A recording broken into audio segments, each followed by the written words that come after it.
Hey there! Back on June 11th, we got a nice event game mode, and it caused a little bit of a stir on Reddit. Because of this, I went ahead and lost my sanity for 2 days before confirming everything is a lie and making a few Reddit comments, then regaining my sanity. Now, what I mean by this is I took some gameplay footage from consoles, I ran it through a frame analyzer, and then I manually looked at about 2,000 of those frames. It's a lot of work. It also let me find out the perfect example of machines can't be trusted. To start with, I have a tool that handles most of the heavy lifting semi-automatically, and then you can fact check it with the data that you can see on screen right now. As you can see, it produces a ton of data, which is a lot of manual work, so you do have to trust the machine a little bit, but you can see where it makes errors. I'll get to that later.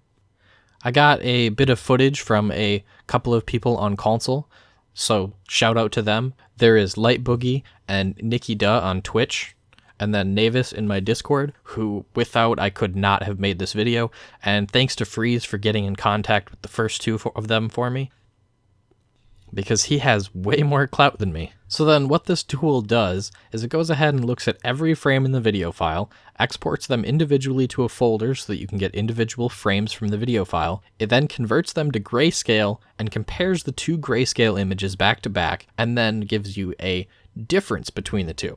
Depending on the value that you put in, you can compare this difference and it will automatically count it as a new frame. This determines whether or not the image has actually changed. As a human fact-checking method, this tool also has the ability to export what it creates of these grayscale images from the video file.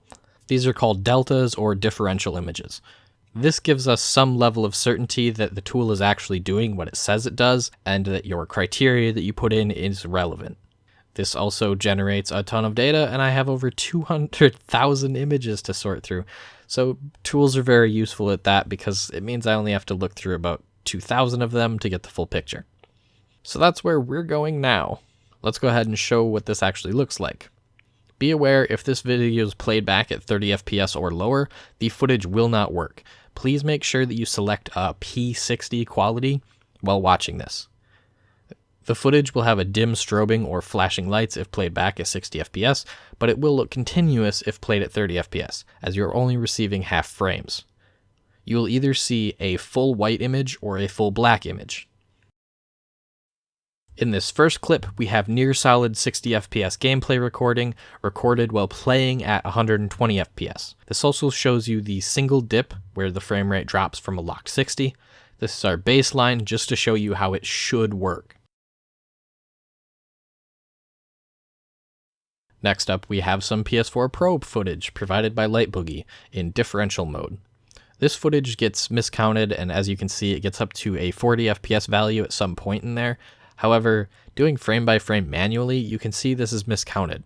Specifically looking at one frame, this was considered a new frame, because one pixel updated on the video file, dead center of the screen. This is most definitely an error and not at all a new rendered frame, thus pointing out where our errors are. This is a key detail here, this single pixel. Here is the raw gameplay capture that I took this next set from for your own eyes. Following that, there is the same selection at 1/8 speed. This shows you how much detail each frame doesn't have. This really shows the limitations of capturing purely from web video at roughly Twitch quality levels. Moving on, we have a second capture given to us by Nikki Duh. This still covers PS4, but it gives us a second source of it so we can make sure that the first one is right. This shows again a solid 30 FPS with no flickering, but with a slight error rate due to low bitrate shimmering. Of course, this looks fine in motion, watching it, but for an analytic tool, the shimmers are an updated frame. And here you see the shimmers happening. This is a flash back and forth between two frames that are sequential. And then as our final example, we have the Xbox capture from Navis. This is the capture that made me lose my sanity a little bit because it did confirm the 55-ish FPS, which was the result I was looking for. I was very happy to see this, and then I realized why it happened. So first up was those 10 seconds of gameplay there, and then we go to the differential, and I will slow this down, and you can see why this was updating. It has terrible screen tearing in the video recording, which resulted in new frame updates because each frame was being recorded as less than a quarter of a frame.